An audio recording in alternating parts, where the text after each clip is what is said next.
on Air. I'm your host, Angelique Robb, and today I have a special guest, Niwar Nassim from Nassim Landscapes over on the West Coast. Welcome, Niwar. How are you? I'm doing well, Angelique. How are you? I'm doing great. So Great. nice to meet you. I know we've talked over LinkedIn, but never met before. So thanks for joining us. You bet. It's my pleasure. I actually saw you at this past Elevate event. You were talking to some folks. I wanted to say hello, but it's funny how sometimes we cross paths, and the digital world that we're in. It's sometimes this is the way to go. Well, next time, interrupt me, please. I will. You got that. I definitely will. But thanks for having me.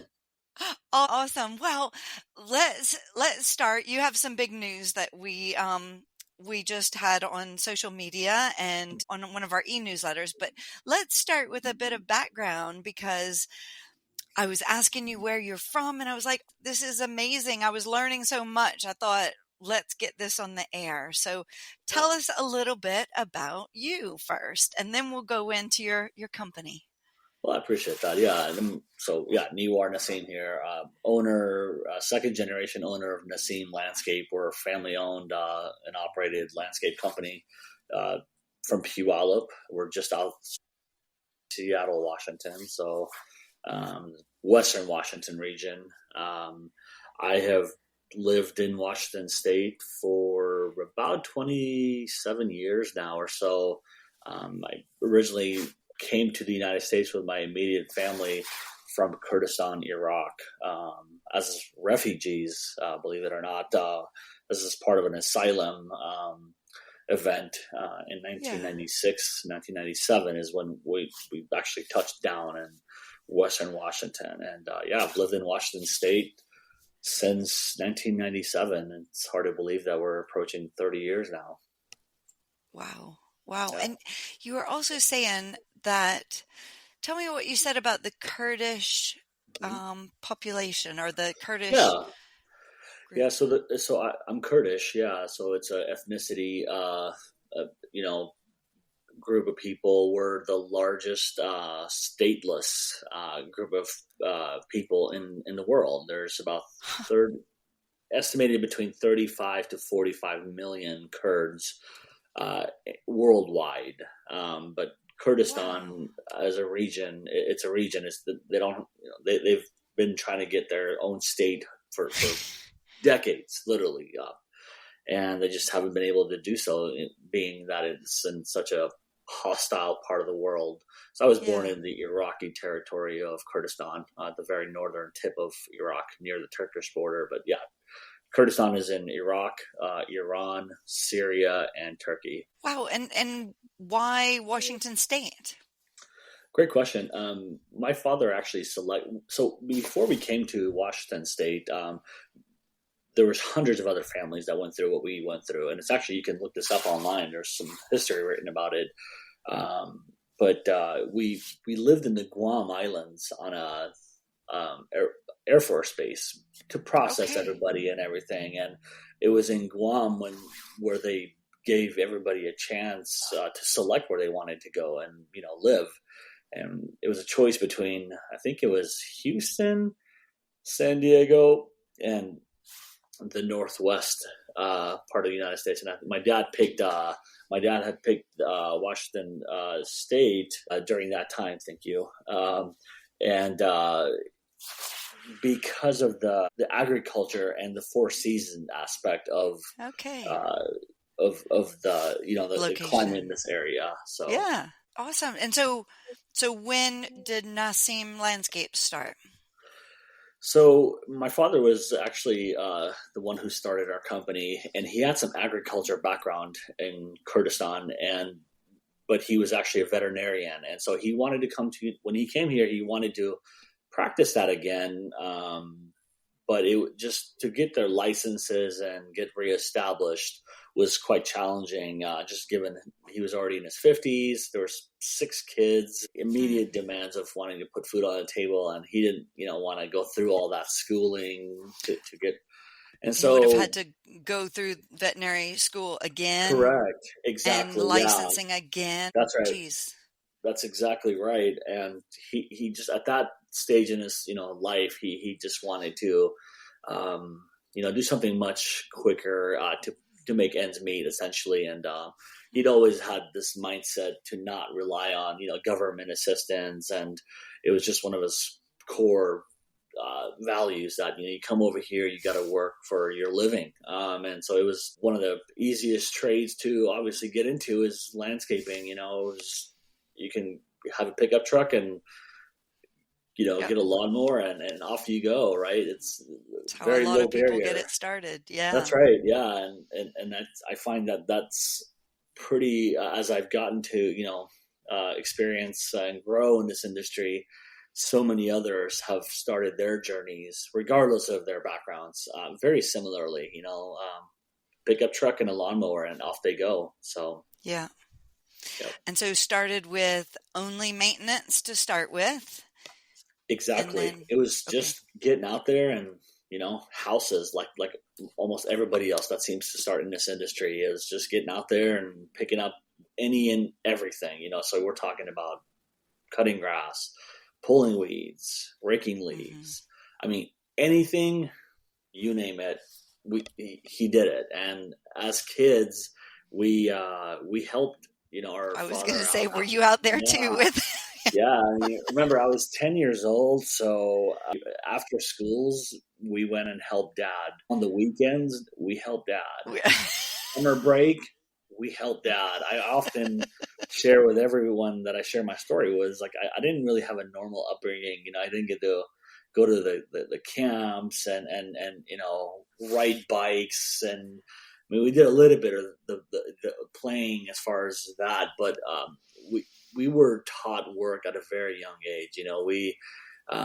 We worked on our time off and to help dad. It was very much a family affair. Awesome. Yeah. And so, yeah, so how have things grown over the years? Yeah. So the company started out small, right? With picking up houses and just work here and there. And then with time, and like anything else, you put your time and effort into something, it starts to kind of build and the name starts to get out and you build a reputation. And so I would say from 1999, 2000 up until about 2007, 2008, this is a solid, almost a decade when my dad ran the company. It grew and not substantially, but enough where he was able to put food on a table, and he was phenomenal at the finance part. And this is before any software. I mean, it was all paper, and he was just able to really make sure every single penny was accounted for. And so those were the early years, and we didn't really have any official employees. The kids, the family were the employees. It was kind of like all hands on deck thing. But then as the economy, thing happened in 2007, 8, my dad had somewhat of a flawed business model because in the early 2000s, he picked up a larger chain customer essentially, and they ended up giving us, I think it was like 60 of their locations, which was, Wow. commercial client. It was wonderful. We did a bunch of work for them, but about 90% of the portfolio was with this one particular customer. And when the economy, collapsed during the last recession that we had, that customer essentially went away.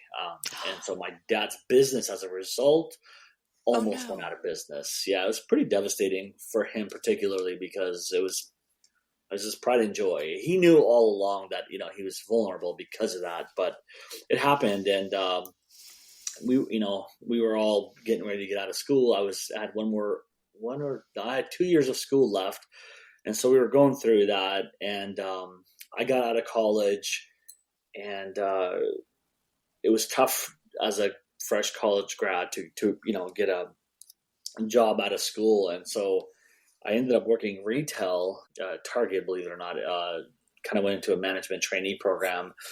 And all while I was doing these side projects that, the company wasn't quite out of business, but it was very close. And all my siblings had kind of gone on and did their own thing. I was the only one that really enjoyed landscaping and, for lack of better words, like kept the doors open. And so, we'd What get did you these go like, to university in?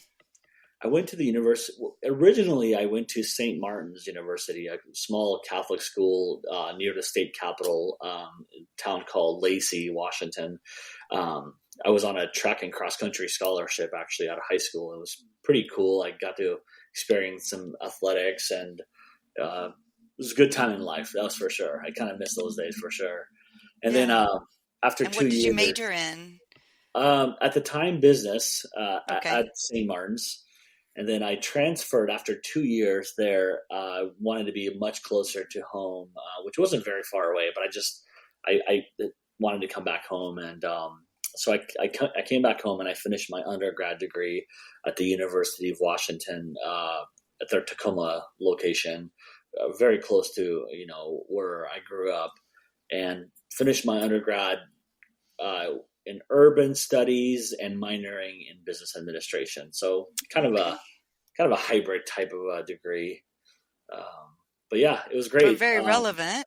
Yeah, at the time I had no idea that this would be the industry that I'd want to go into. And like I said, when I got out of college, I applied for probably hundreds of jobs. I mean, I went through. It was Oh, incredibly geez. difficult to get work just because the economy was slow to kind of rebound at that time, and especially kid out of college, not much relevant experience. And so Experience. Yeah. I went into retail for about 7 months. But during those 7 months, I was doing like these I was in my early 20s. The company was still open. My dad had a couple of trucks at the time, and so I would do these side projects on the weekends, sometimes after work, because 20-year-olds got all this energy, and we would still we would still get some of these requests in. And so I realized after about 7 months at Target, I was like, man, I actually really like the landscape industry.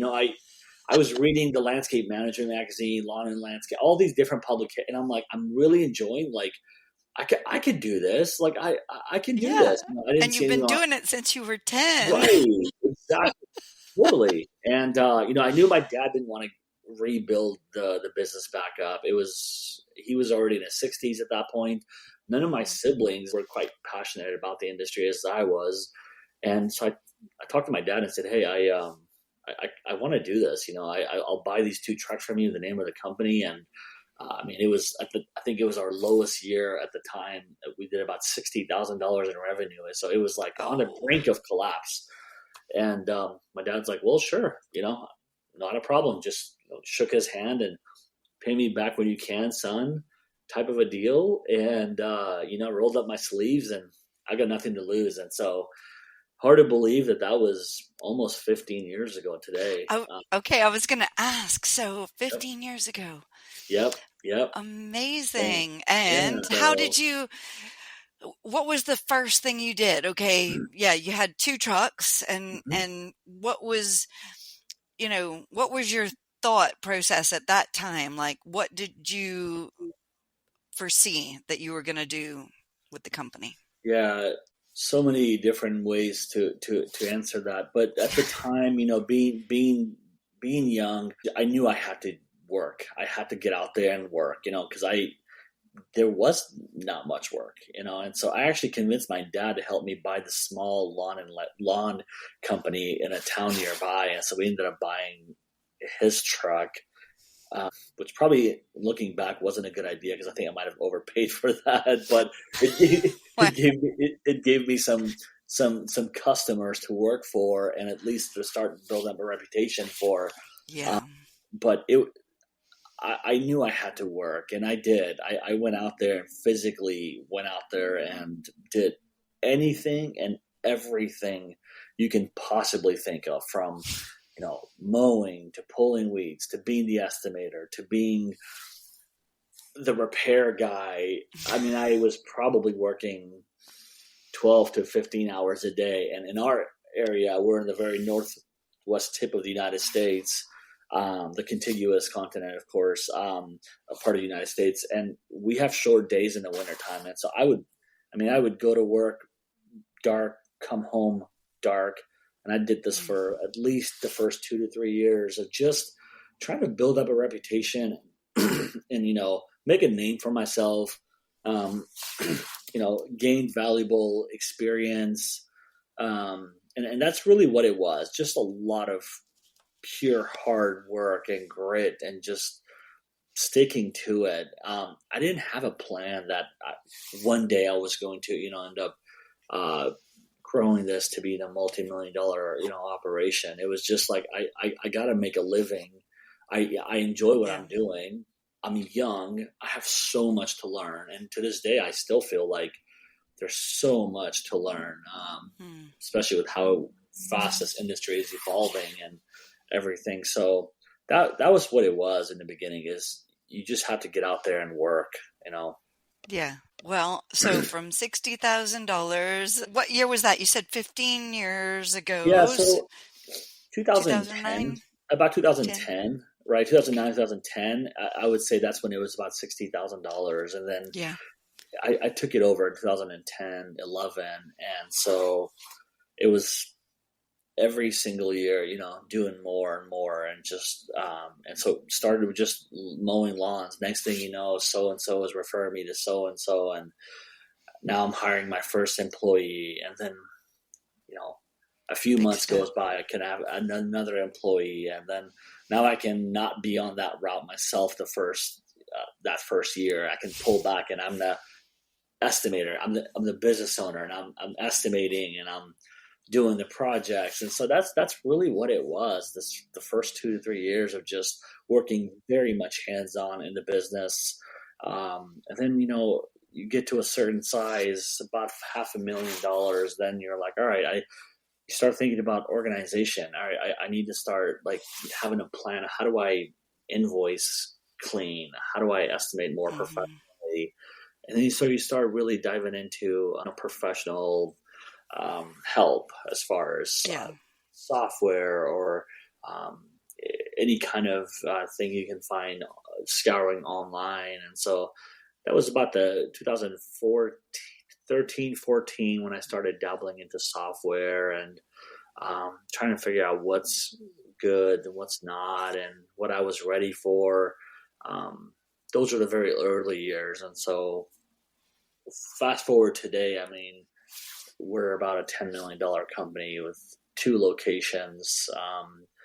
Most of our growth happened, though, in the last 4 years or so. And it was really when we hit about $1 million in revenue in 2019 is when I realized that, all right, that seems to be the sort of the tipping point for a lot of business owners where they hit about $1 million, sometimes a little bit over that, and they kind of max out in terms of what they're capable of doing as a solo, owner operator. And so it took me a little bit. Well, it took me a little while to figure out that I can't do this on my own. I need help. And so I had to go through a couple of hires to realize that I got to get somebody that can, because I was doing maintenance, I was doing construction, I was trying to do anything and everything just to, bring revenue in and expand our, skill set and our service offerings. So who were you looking to hire? Was it like a right-hand person or, okay. Yeah. Yeah, very much so. At the time, I was, I got into the industry because I love plants. I loved equipment. I loved just everything about the industry. So the project side was really my passion, and I got into it because of the projects. But, this is one thing that I share with almost anyone I talk to when we share about our journey is during my, years when I was still in my undergrad in college, we would get the publications from the various industry magazines, and I would read about the companies that had so-called made it through the economic downturn. And there was a few companies that I would read about, and it was the interview questions were, what are you doing to help kind of get through this economic downturn, or what was your secret to get through? And almost entirely everything I remember reading was, we're very fortunate, and I'm paraphrasing here, but something along the lines of our maintenance was our savior. Yeah. Yep. Yeah. It was having Because everybody recurring. needed maintenance. That's That right. didn't go away, but construction was being stopped. Yeah. Very much so, yeah. And it was interesting because this was while I was still in school, and I'm reading this and I'm just absorbing this, and I'm like, interesting, that makes sense. And I think what drew me to that at the time was because I saw what happened to my dad's company, and I'm like, wow, like, Losing. yeah, his case was that he had most of his, a portfolio with one customer, but kind of a very similar situation in that, if you have maintenance, it will carry you through kind of those, Ups and unstable downs. times. Yeah. Yeah. And so when I decided to go in business and, this sort of journey, even though I was always passionate about design and build, and I still am to this day, I made it a commitment to myself that I would always make sure that we build our maintenance business and always have that be a strong part of our company. And that was my commitment from day one. It still is to this day. And we've become one of the stronger, sort of more formidable commercial maintenance landscape companies in our area, because of that, just determination and that focus. And it's just so amazing to look back, because we've been in a recession. Let's call it what it is, for the past, what seems like year and a half, 2 years. The Yeah. market is definitely not the same as it was, sort of during those COVID years. And so, Well, I think, or was it a high because of COVID, and yeah, then we've come back?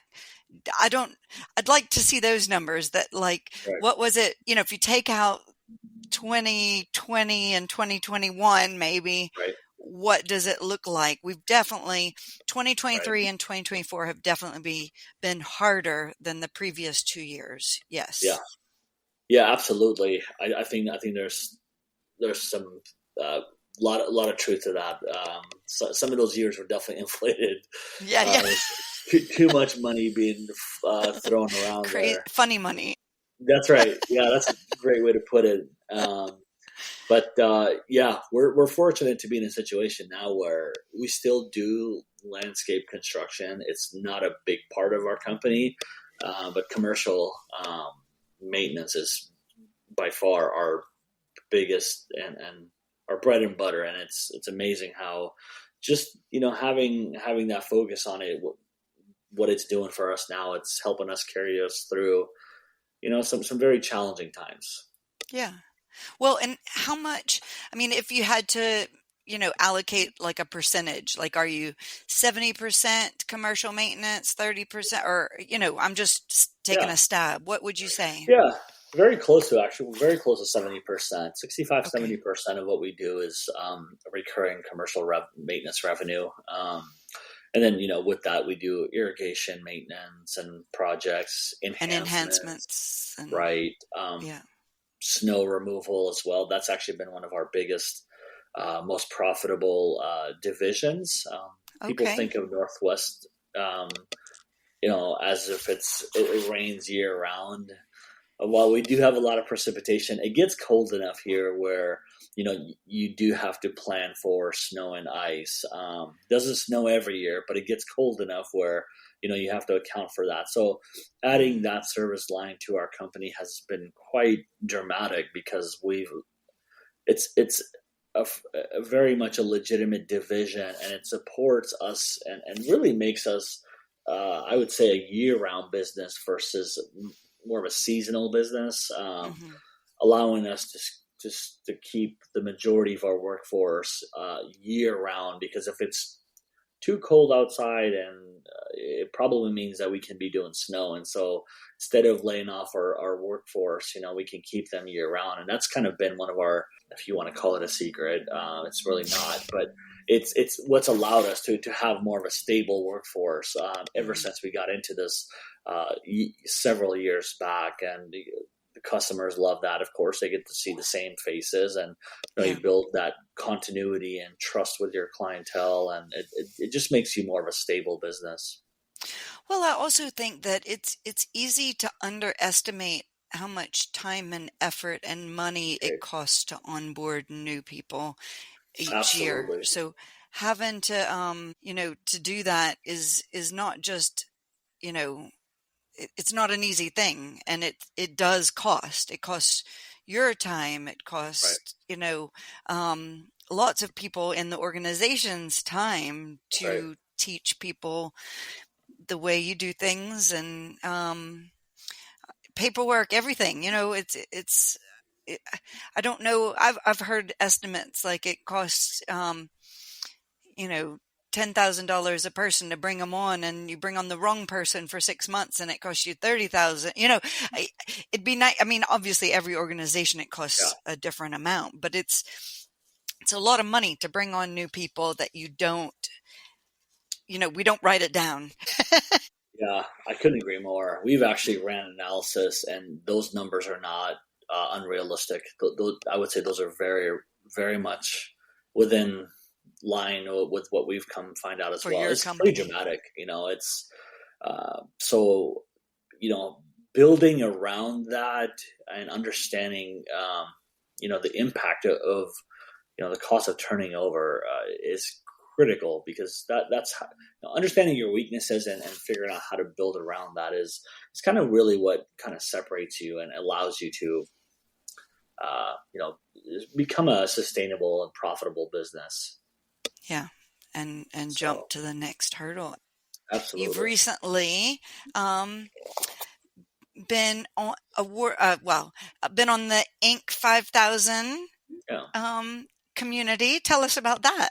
Yeah, so we were encouraged. Just so again, most of our growth happened over the last 4 to 5 years, and I think with the Inc. 5000, the Inc.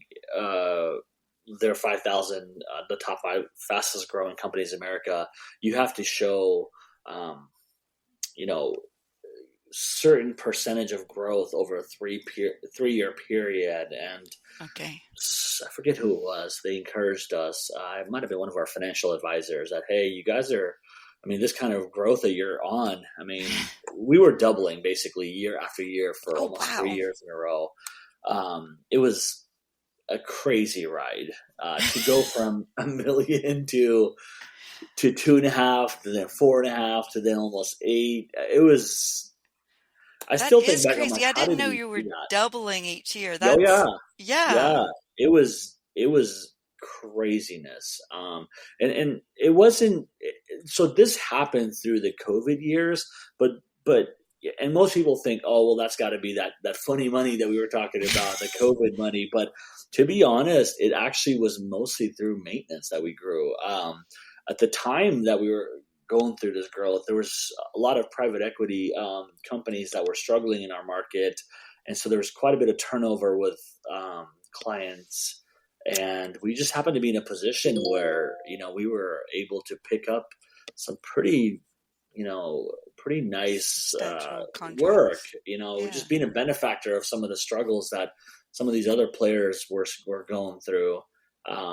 And so, to your question, though, when we applied for that, we certainly had the revenue, and we were able to show kind of where we came from. And so, yeah, 2 years in a row now we've been on the Inc. 5000. It's pretty neat, thing to think back. It's like, wow, yeah, that's actually pretty dramatic, because it's not something that's easy to achieve, but it's exciting because it shows that we made a lot of good decisions, and some luck along the way, but a lot of it was just pure hard work, and putting people in the right positions, and taking advantage of opportunities that were there. So very, Well, very humbling honor, to sit back and be like, wow, like being a former refugee from a war-torn country, yeah. and to be recognized as, one of the fastest growing companies in America. It's What like, I love about the Inc. 5000 is that it's all industries too. I mean, right, this is, exactly. you know, it's a real achievement, and I Thank you. think to do it in just, you know, let's say it was just 1 year that you doubled. Right, Okay. I mean, that's still a big achievement. I'm not trying right, to put that down, but like what I'm saying is to do that year after year after year. And, right, the 23 and 24 have been challenging, right. to double. The national average is that our industry, took a shrinking, it shrunk. What am Yeah, I trying to say? absolutely. So again, I think that, not only doubling each year over multiple years, but in the environment that you've done it in is amazing. And I think you said it's hard work, but it's also, I think that, it sounds like one of the things that you had in mind to do is keep consistent people.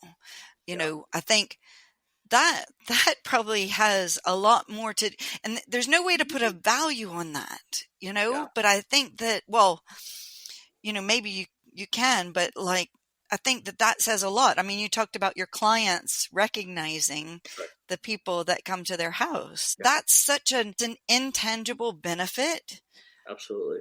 but you know, that grows loyalty, it That's right. grows confidence, and it has a lot of intangible benefits, and it's I, a good leadership quality. So great yeah, job. I appreciate that. I couldn't agree more. At the end of the day, people will pay for good service, integrity, honesty, and all the hard work over the years. It starts to kind of pay its dividends, and to build up a reputation of standing behind your work. That tale is old as time, and so it's you can stand behind that as long as you treat people uh, good and deliver on your promises.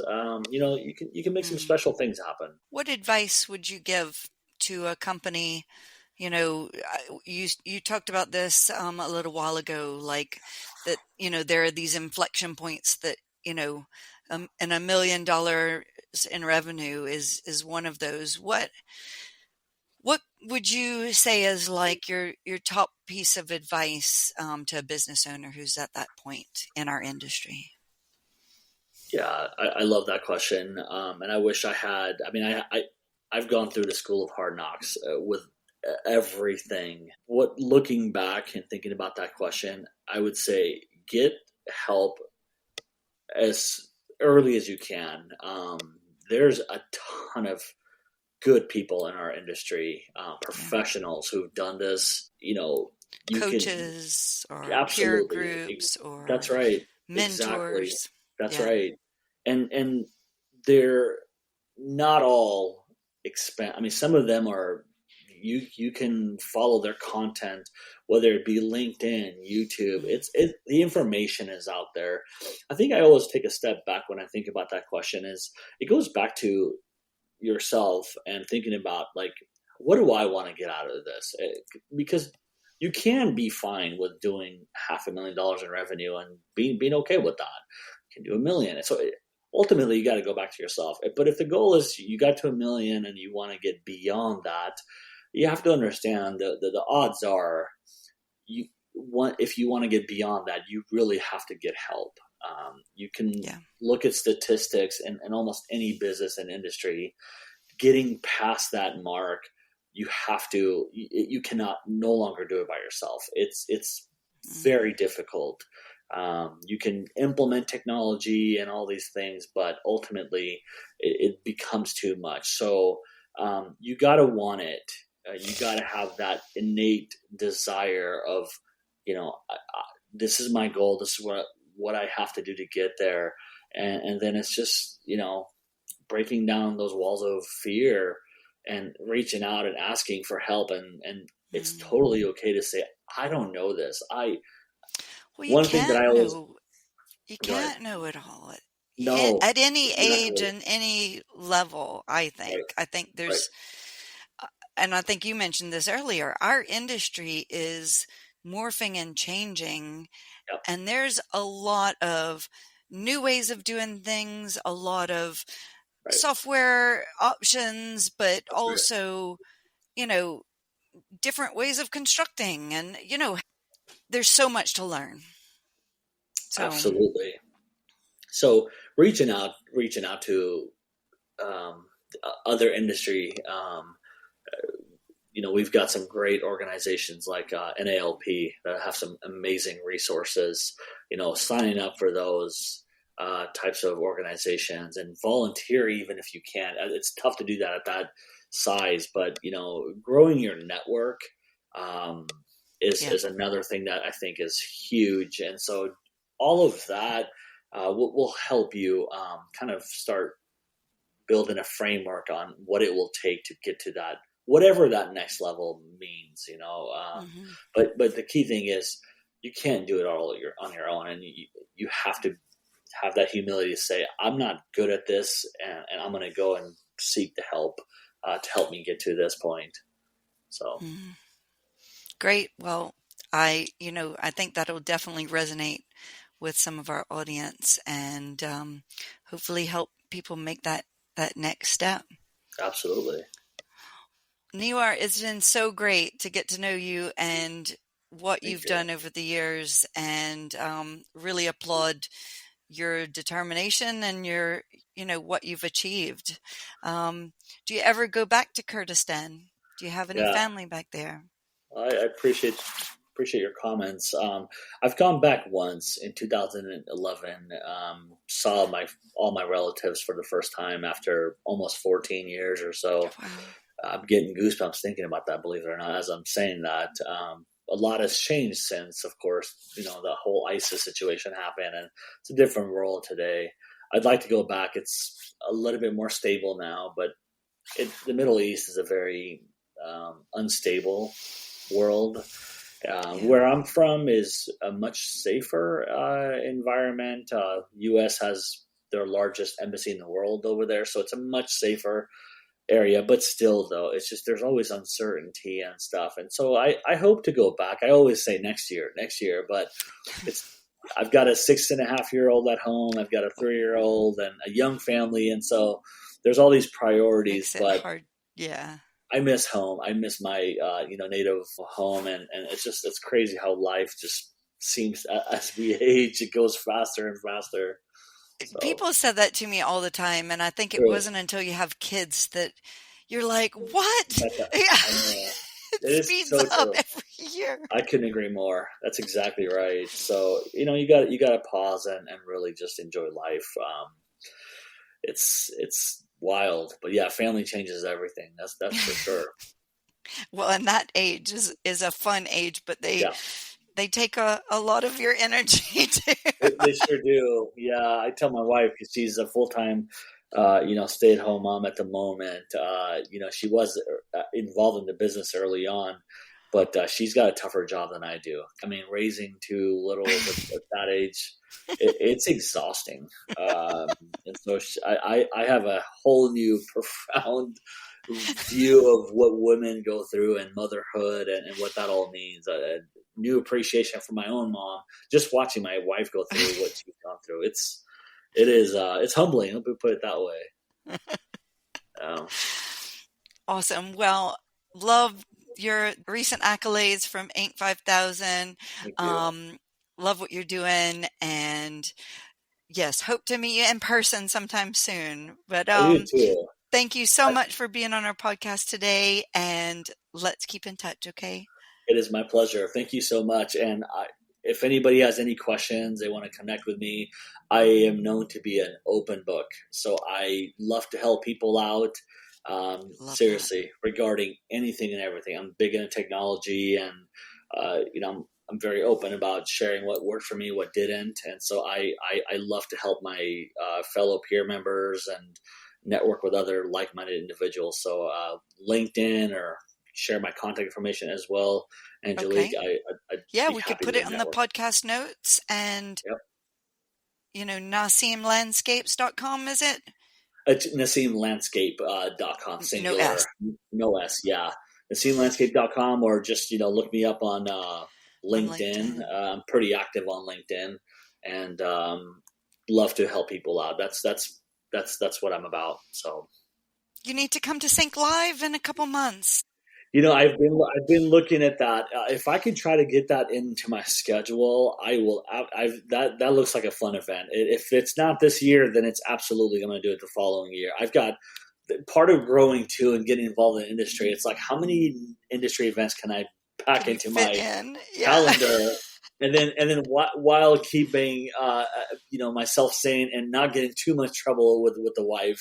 Yeah, yes. And missing your kids. Yeah. That's right. Yeah. So, but I applaud what you're doing with with what you're doing, and it looks like it's such a fabulous event, and I will definitely try. If not, then certainly the years after is my goal. Awesome. Well, thanks everyone. And we'll put notes in the show notes about how to get in touch with Niwar.